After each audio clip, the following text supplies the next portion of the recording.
ইয়া রব্বি লাকাল হামদু কামা ইয়ানবাগি লিজালালি ওয়াজহিকা ওয়া লিআযীমি সুলতানিকা। ফজরের 2 রাকাত সুন্নত নামাজ পড়ে দোয়াটি যদি 11 বার পাঠ করিতে পারেন, আপনার কপাল খুলে যাবে, ভাগ্য পরিবর্তন হয়ে যাবে। আল্লাহ তাআলা ফেরেশতাদেরকে বলেন, ও আমার ফেরেশতারা, আমার এই বান্দা দোয়াটি যেইভাবে পাঠ করেছে ঠিক এভাবেই তার আমল নামায় লিখে রাখো, আমি আমার এই বান্দাকে নিজ কুদরতি হাতে পুরস্কৃত করব। সুবহানাল্লাহ। এই আমলটি অত্যন্ত গুরুত্বপূর্ণ একটি নফল ইবাদত। এই আমলকারীকে আল্লাহ তাআলা এতটাই বেশি ভালোবাসেন, পবিত্র হাদিসে কুদসিতে এসেছে, আল্লাহ নবী সাল্লাল্লাহু আলাইহি ওয়াসাল্লাম বলেছেন, আল্লাহ তাআলা বলেন, আমার কাছে সবচেয়ে প্রিয় ইবাদত হলো ফরজ ইবাদত। ফরজ ইবাদতের চাইতে আমার কাছে অধিক পছন্দনীয়, অধিক বেশি প্রিয় আর কোনো ইবাদত নেই। কিন্তু আমার বান্দারা সব সময় নফল ইবাদত দ্বারাই আমার বেশি নৈকট্য লাভ করে থাকে।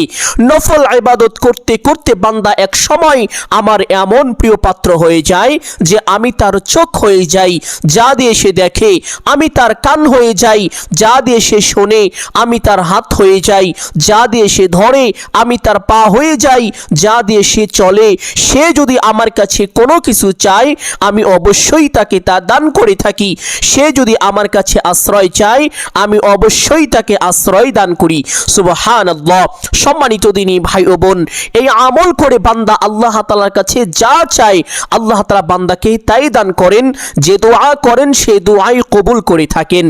সম্মানিত দিনী ভাই ও বোন আমার, অনেকেই তো আছেন অভাবগ্রস্ত, অনেকেই ঋণগ্রস্ত, লক্ষ লক্ষ কোটি কোটি টাকা ঋণ করে ফেলেছেন, অনেক চেষ্টা করেছেন ঋণ পরিশোধ করার জন্য, কিন্তু কোনোভাবেই ঋণ পরিশোধ হচ্ছে না।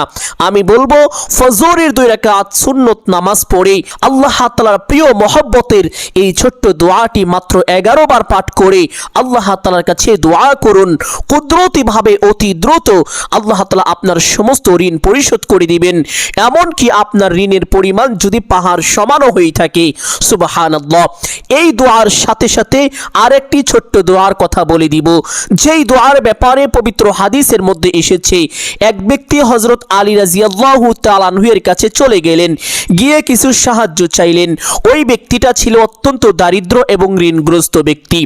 হযরত আলী রাদিয়াল্লাহু তাআলা আনহু ওই ব্যক্তিকে দেখে বললেন, হে ভাই, আমি কি তোমাকে এমন কয়েকটি বাক্য শিখিয়ে দিব যা আল্লাহ নবী সাল্লাল্লাহু আলাইহি ওয়াসাল্লাম আমাকে শিখিয়েছিলেন, যেই বাক্যগুলো পাঠ করিলে তোমার ঋণের পরিমাণ যদি পাহাড় সমানও হয়ে থাকে, তবুও মহান আল্লাহ তাআলা কুদরতিভাবে তোমার সমস্ত ঋণ পরিশোধ করে দিবেন, সকল অভাব অনটন দূর করে দিবেন। অতঃপর হযরত আলী রাদিয়াল্লাহু তাআলা আনহু ওই ব্যক্তিকে দোয়াটি শিখিয়েছিলেন।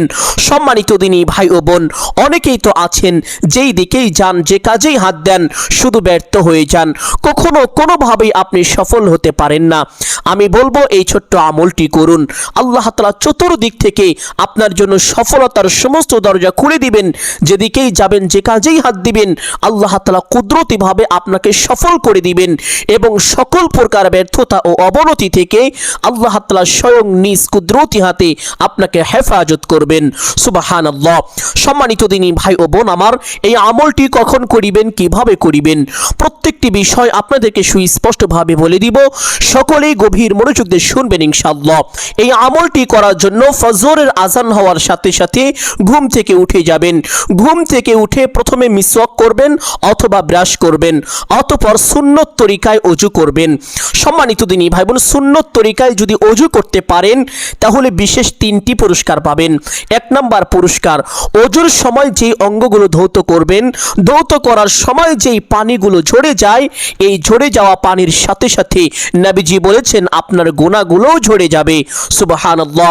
2 নম্বর পুরস্কার, ওযুর সময় যেই অঙ্গগুলো ধৌত করবেন, এই অঙ্গগুলো দিয়ে কাল হাশরের ময়দানে নূরের জ্যোতি বের হবে, যা দেখে আল্লাহ নবী সাল্লাল্লাহু আলাইহি ওয়াসাল্লাম কাল হাশরের ময়দানে আপনাকে চিহ্নিত করতে পারবেন। অতঃপর নবীজি সাল্লাল্লাহু আলাইহি ওয়াসাল্লাম আপনাকে নিয়ে আল্লাহ তাআলার দরবারে সুপারিশ করে নিরাপদে জান্নাতে পৌঁছে দিবেন। সুবহানাল্লাহ। 3 নম্বর পুরস্কার, আপনি যদি নবীজিকে ভালোবেসে সুন্নত তরিকায় ওযু করেন তাহলে নবীজির সঙ্গে আপনার হাসর হয়ে যাবে। কতই না সৌভাগ্যবান হবেন আপনি যদি নবীজির সাথে আপনার হাসর হয়ে যায়। সম্মানিত দিনী ভাই ও বোন, এই জন্য চেষ্টা করিবেন সুন্নত তরিকায় ওযু করার জন্য। সুন্নত তরিকায় ওযু শেষ করে আপনার ডান হাতের শাহাদাত আঙ্গুলটি আসমানের দিকে সোজা করে দিয়ে একটি ছোট্ট কালিমা একবার যদি পাঠ করেন, নবীজি সাল্লাল্লাহু আলাইহি ওয়াসাল্লাম বলেছেন আল্লাহ তাআলা আপনার জন্য কাল হাসরের ময়দানে জান্নাতের 8টি দরজা খুলে দিবেন। আপনি জান্নাতের যেই কোনো দরজা দিয়ে ইচ্ছে সেই দরজা দিয়ে সসম্মানে বিনা হিসাবে জান্নাতে প্রবেশ করতে পারবেন। আপনার জন্য কোনো বাধাই থাকবে না। সুবহানাল্লাহ। সম্মানিত দিনী ভাই বোন, কালিমাটি হলো কালিমায়ে শাহাদাত। সহি শুদ্ধ করে এইভাবে একবার পাঠ করিবেন। আশহাদু আল্লা ইলাহা ইল্লাল্লাহু ওয়াহদাহু লা শারীকা লাহ ওয়া আশহাদু আন্না মুহাম্মাদান আবদুহু ওয়া রাসূলুহু। কালিমাটির একটি চমৎকার অর্থ রয়েছে। অর্থটি জেনে আমলটি যদি করেন তাহলে সবচেয়ে বেশি উপকৃত হবেন। কোন আলেম বলেছেন অর্থ না জেনে আমল করলে কোনো লাভ হবে না। এই জন্য সম্মানিত দিনী ভাই বোন, সকলের উচিত অর্থটি জেনে রাখা। অর্থটি হলো আমি সাক্ষ্য দিতেছি যে আল্লাহ তাআলা ব্যতীত ইবাদতের উপযুক্ত আর কেহ নেই। আমি আরও সাক্ষ্য দিতেছি যে হযরত মুহাম্মদ মুস্তাফা সাল্লাল্লাহু আলাইহি ওয়াসাল্লাম আল্লাহ তাআলার বান্দা ও রাসূল। সুবহানাল্লাহ। সম্মানিত দিনী ভাই বোন, কালিমাটি পাঠ করা শেষ করে একটি পবিত্র স্থানে চলে যাবেন। চাইলে ফজরের 2 রাকাত সুন্নত নামাজ মসজিদে গিয়েও পড়তে পারেন, আবার ঘরে বাড়িতেও পড়তে পারেন, কোনো সমস্যা নেই। হযরত ইমামে আবু হানিফা রাহমাতুল্লাহি আলাইহি তার কিতাবের মধ্যে উল্লেখ করেছেন যে সুন্নত নামাজ ঘরের মধ্যে বা বাড়িতে পড়া সবচাইতে বেশি উত্তম। এজন্য চেষ্টা করিবেন বাড়িতে 2 রাকাত সুন্নত নামাজ পড়ে এই আমলটি করার জন্য। তবে যারা মসজিদে পড়বেন মসজিদে পড়েও আমলটি করতে পারবেন।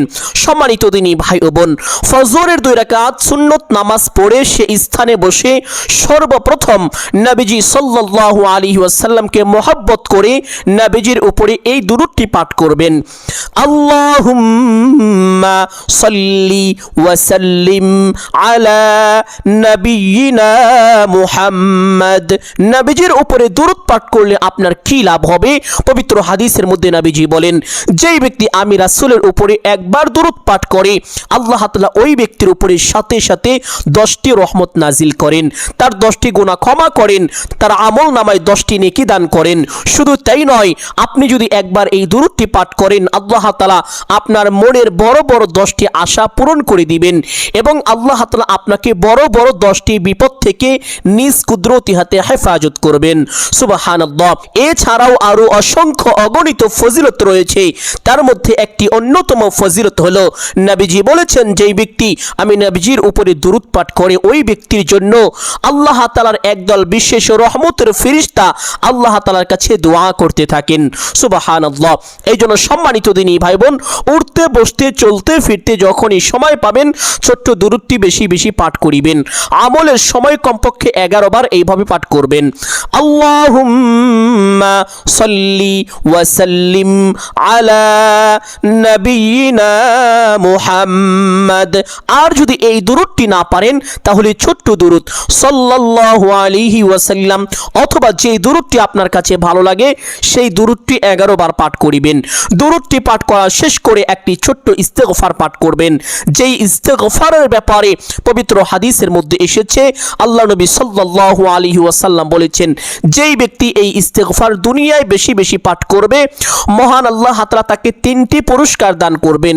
1 নাম্বার পুরস্কার, আল্লাহ তাআলা তার জীবনের যৌবনের সমস্ত গুনাহ খাতা ক্ষমা করে দিবেন। 2য় নাম্বার পুরস্কার, আল্লাহ তাআলা তার সংসার পরিবার থেকে সকল অভাব অনটন দুঃখ কষ্ট পেরেশানি বিপদ আপদ বালা মুসিবত দূর করে দিবেন। 3য় নাম্বার পুরস্কার, নবীজি বলেন আল্লাহ তাআলা তাকে এমন এমন জায়গা থেকে রিজিক প্রাপ্ত করিবেন যা সে কখনো কল্পনাও করতে পারেনি। সুবহানাল্লাহ। অনেকে চাকরি খুঁজছেন, চাকরির ব্যবস্থা হচ্ছে না, বিদেশ যেতে চাচ্ছেন, ভালো ভিসা পাচ্ছেন না, অনেকে বিদেশ গিয়েছেন কিন্তু কাজ খুঁজে পাচ্ছেন না। আমি বলবো উঠতে বসতে চলতে ফিরতে যখনই সময় পাবেন ছোট্ট এই ইস্তেগফারটি বেশি বেশি পাঠ করবেন। যারা মুখস্থ করতে পারবেন না বাংলায় লিখে নেবেন, আপনি দেখে দেখেও ইস্তেগফারটি পাঠ করতে পারবেন।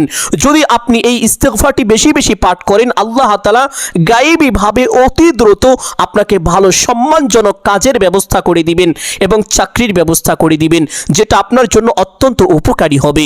সুবহানাল্লাহ। সম্মানিত দিনী ভাই বোন, ইস্তেগফারটি হলো আস্তাগফিরুল্লাহাল্লাযী লা ইলাহা ইল্লা হুয়াল হাইয়ুল কাইয়্যুম ওয়া আতুবু ইলাইহি। আর যারা এই ইস্তেগফারটি পাঠ করতে পারবেন না, তারা এই ছোট্ট ইস্তেগফারটি চাইলে পাঠ করিতে পারেন। ইস্তেগফারটি হলো আস্তাগফিরুল্লাহ আস্তাগফিরুল্লাহ। আমলের সময় কমপক্ষে 11 বার পাঠ করিবেন। ইস্তেগফারটি 11 বার পাঠ করা শেষ করে আল্লাহ তাআলার প্রিয় সেই দোয়াটি পাঠ করিবেন, যেই দোয়ার ব্যাপারে পবিত্র হাদিসের মধ্যে এসেছে নবীজির প্রিয় সাহাবী এই দোয়াটি পাঠ করেছিলেন। এই দোয়াটি পাঠ করার সঙ্গে সঙ্গে ফেরেশতারা অবাক হয়ে গেলেন, আশ্চর্য হয়ে গেলেন। ফেরেশতারা ওই বান্দার আমলনামায় কি লিখবে কোনো কিছুই বুঝতে পারছিল না। অতঃপর ফেরেশতারা আল্লাহ তাআলার দরবারে চলে গেলেন, গিয়ে বললেন, হে আল্লাহ, আপনার অমুক বান্দা এই দোয়াটি পাঠ করেছে, আমরা তার আমলনামায় কি লিখব কোনো কিছুই তো বুঝতে পারছি না। আল্লাহ তাআলা বললেন, ও আমার ফেরেশতারা শোনো, আমার বান্দা দোয়াটি যেইভাবে পাঠ করেছে তার আমলনামায় ঠিক এভাবেই লিখে রাখো, আমি আমার এই বান্দাকে নিজ কুদরতি হাতে পুরস্কৃত করব। সুবহানাল্লাহ। সম্মানিত দিনী ভাই ও বোন আমার, আর সেই দোয়াটি হলো ইয়া রাব্বি লাকাল হামদু কামা ইয়ানবাগি লিজালালি ওয়াজহিকা ওয়া লিআযীমি সুলতানিকা। সম্মানিত দিনী ভাই ও বোন, আপনি যদি আল্লাহ তাআলা প্রিয় হতে চান, তাহলে উঠতে বসতে চলতে ফিরতে যখনই সময় পাবেন এই দোয়াটি বেশি বেশি পাঠ করবেন। আমলের সময় কমপক্ষে 11 বার পাঠ করবেন। দোয়াটি পাঠ করা শেষ করে অভাব অনটন দূর করার জন্য, ঋণ পরিশোধ করার জন্য, আল্লাহ তাআলার কাছ থেকে প্রাচুর্য চাওয়ার জন্য একটি বিশেষ দোয়া পাঠ করবেন, যেই দোয়ার ব্যাপারে পবিত্র হাদিসের মধ্যে আলী রাদিয়াল্লাহু তাআলা আনহু বলেন, তার কাছে একজন হতদরিদ্র ঋণগ্রস্ত অসহায় ব্যক্তি গিয়েছিল সাহায্য চাওয়ার জন্য। আলী রাদিয়াল্লাহু তাআলা আনহু বললেন, হে ভাই, আমি কি তোমাকে এমন কয়েকটি বাক্য শিখিয়ে দিব যা নবীজি আমাকে শিখিয়েছিলেন, যে বাক্যগুলো পাঠ করিলে তোমার ঋণের পরিমাণ যদি পাহাড় সমানও হয়ে থাকে, তবু আল্লাহ তাআলা তোমার সমস্ত ঋণ কুদরতিভাবে পরিশোধ করার ব্যবস্থা করে দিবেন। অতঃপর আলী রাদিয়াল্লাহু তাআলা আনহু তাকে এই বাক্যগুলো শিখিয়েছিলেন, আর তা হলো আল্লাহুম্মা কফিনি বিহালালিকা আন হারামিকা ওয়া আগনিনি বিফাদলিকা আম্মান সিওয়াক। পৃথিবীর সর্বশ্রেষ্ঠ আলেম এবং সবচেয়ে বুজুর্গর নিকটও যদি আপনি গিয়ে বলেন যে আমি অভাবগ্রস্ত, আমি ঋণগ্রস্ত, আমাকে একটি আমল শিখিয়ে দিন, যে আমল করলে আল্লাহ তাআলা আমার অভাব অনটন দূর করে দিবেন, ঋণ পরিশোধ করে দিবেন, ওই বুজুর্গ বা শ্রেষ্ঠ আলেমও আপনাকে এই দোয়াটি সর্বপ্রথম শিখিয়ে দিবেন। কারণ পবিত্র হাদিসের মধ্যে আল্লাহ নবী সাল্লাল্লাহু আলাইহি ওয়াসাল্লাম এই দোয়ার ব্যাপারে অভাব অনটন দূর করতে, ঋণ পরিশোধ করতে সবচেয়ে বেশি প্রাধান্য দিয়েছেন। সাহাবীরা এই আমলটি খুব বেশি বেশি করতেন। সুবহানাল্লাহ। সম্মানিত দিনী ভাই বোন, এই জন্য চেষ্টা করিবেন উঠতে বসতে চলতে ফিরতে যখনই সময় পাবেন সদা সর্বদা এই দোয়াটি বেশি বেশি পাঠ করার জন্য। আপনি যখনই সময় পাবেন তখনই যদি এই দোয়াটি পাঠ করেন, এইভাবে মাত্র 7 দিন আমলটি করে দেখুন, আল্লাহ তাআলা আপনার মুখে সফলতার হাসি দান করবেন, আপনার সকল ঋণ কুদরতিভাবে অতি দ্রুত পরিশোধ করার ব্যবস্থা করে দিবেন। সুবহানাল্লাহ। সম্মানিত দিনী ভাই বোন, তাহলে আমলের সময় কমপক্ষে 11 বার পাঠ করিবেন। এছাড়া 5 ওয়াক্ত নামাজের পরে 7 বার করে বা 3 বার করে এই দোয়াটি পাঠ করবেন। দোয়াটি আমলের সময় 11 বার পাঠ করা শেষ করে আবার সেই দুরূদটি 11 বার পাঠ করবেন। আল্লাহুম্মা সাল্লি ওয়া সাল্লিম আলা নবিয়িনা মুহাম্মদ। যদি এই দুরূদটি পাঠ করিতে না পারেন, তাহলে আপনি যেই দুরূদ পারেন, যেই দুরূদ আপনার কাছে ভালো লাগে, সেই দুরূদটি কমপক্ষে 11 বার পাঠ করবেন। পাঠ করা শেষ করে মোনাজাত করবেন। মোনাজাতের সঠিক নিয়মটি অনেকেই জানেন না, আপনারা সকলেই লক্ষ্য করুন। অল্প সময়ের মধ্যে নিয়মটি বলে দিচ্ছি। প্রথমে এইভাবে শুরু করবেন, আলহামদুলিল্লাহি রাব্বিল আলামিন ওয়াসসালাতু ওয়াসসালামু আলা সাইয়্যিদিল আম্বিয়া ওয়াল মুরসালিন। এই দুইটি বাক্যের মাধ্যমে দোয়াটি শুরু করবেন। অতঃপর আপনার গুনাহের জন্য আল্লাহ তাআলার কাছে ক্ষমা চাইবেন। তারপরে আপনার যা কিছু প্রয়োজন সমস্ত কিছু চাইবেন। চাওয়ার পরে আপনার প্রতিবেশী, আপনার বন্ধু বান্ধব যারা অভাবগ্রস্ত, ঋণগ্রস্ত, তাদের জন্য দোয়া করবেন। দোয়া করার ফলে আল্লাহ তাআলা আপনার দোয়াকে অতি দ্রুত কবুল করবেন।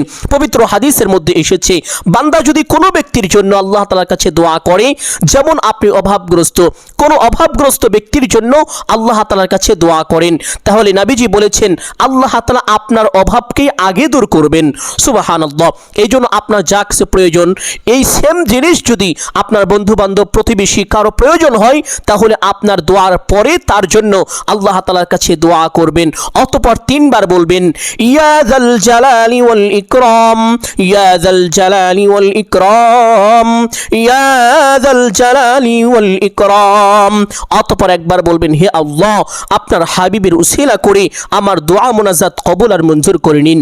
অতঃপর 3 বার বলবেন, আমিন আমিন আমিন বিরহমাতিকা ইয়া আরহামার রাহিমিন। মুনাজাত শেষ করে অবশ্যই যে কোনো একটি দুরূদ একবার পাঠ করবেন। নবীজি বলেছেন, যেই ব্যক্তি দোয়ার পূর্বে এবং পরে আমি রাসূলের উপরে দুরূদ পাঠ করে না, ওই ব্যক্তির দোয়া আসমান এবং জমিনের মধ্যবর্তী স্থানে ঝুলতে থাকে, ওই ব্যক্তির দোয়া আল্লাহ তাআলার আরশে আযিমে পৌঁছাইতে পারে না। নাউযুবিল্লাহ। এজন্য সম্মানিত দিনী ভাই ও বোন আমার, আপনি যদি চান আপনার দোয়া আল্লাহ তাআলার আরশে আযিমে পৌঁছে যাক, আপনার দোয়া কবুল আর মঞ্জুর হয়ে যাক, তাহলে অবশ্যই মোনাজাত শেষ করে যে কোনো একটি দুরূদ কমপক্ষে একবার হলেও পাঠ করিবেন। এইভাবে যদি এই আমলটি করতে পারেন, আপনার কপাল খুলে যাবে, ভাগ্য পরিবর্তন হয়ে যাবে। মোনাজাতের মধ্যে আপনি যা চাইবেন আল্লাহ তাআলা আপনাকে তাই দান করিবেন। সকল অভাব অনটন, দুঃখ কষ্ট, পেরেশানি, বিপদ আপদ, বালা মুসিবত সাথে সাথে দূর করে দিবেন। ঋণের পরিমাণ যদি পাহাড় সমান হয়ে থাকে, তবু আল্লাহ তাআলা কুদরতিভাবে তা পরিশোধ করে দিবেন। সুবহানাল্লাহ। সম্মানিত দিনী ভাই ও বোন আমার, আমি আশা করছি আজকের এই আমলটি আপনাদের সকলের জন্য অত্যন্ত গুরুত্বপূর্ণ এবং উপকারী ছিল। অতএব সকলকে বলবো সদকায়ে জারিয়ার উদ্দেশ্যে কমপক্ষে একটি হলেও শেয়ার করে দিবেন। যদি আলোচনাটি ভালো লাগে অবশ্যই ভিডিওতে একটি লাইক করবেন, কমেন্টে আমিন বলে দোয়ায় শরীক থাকবেন। যারা এই চ্যানেলের নতুন দর্শক রয়েছেন, চেষ্টা করিবেন চ্যানেলটি সাবস্ক্রাইব করে রাখার জন্য।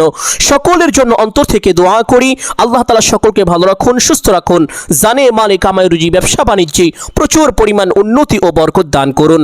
সকলেই বলি আমিন সুম্মা আমিন। আসসালামু আলাইকুম ওয়া রাহমাতুল্লাহি ওয়া বারাকাতুহু।